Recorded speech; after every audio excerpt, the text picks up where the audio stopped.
अस्सलाम वालेकुम। आज तुहानूं सुपर शहीन वालियां दी एक ड्रिल मशीन ते दूसरी वट्टां पाउण वाला ते कल्टी दिखाने हैं। पसंद आवे तो लाइक कमेंट जरूर करो तो मेरे चैनल में सबसक्राइब कर दिओ। वट्टां वाला ते ड्रिल हैगी चणियां वाली, कल्टी है 11 फाड़ी, भी कल्टी का काम करती। बैक साइड दी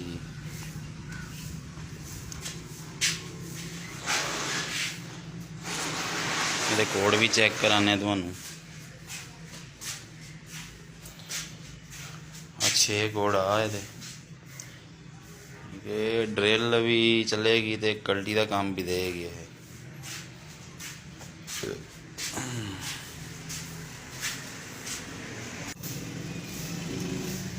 जे किसी भान बनवानी हो तो नंबर तो लिखा है यासीन का उत्ते राबता कर लवे तो तुहानूं बनवा देवांगे।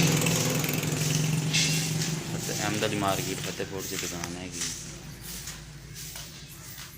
जे ब्लॉग पसंद आए तो लाइक कमेंट कर दो, मेरे चैनल में सबसक्राइब कर दो।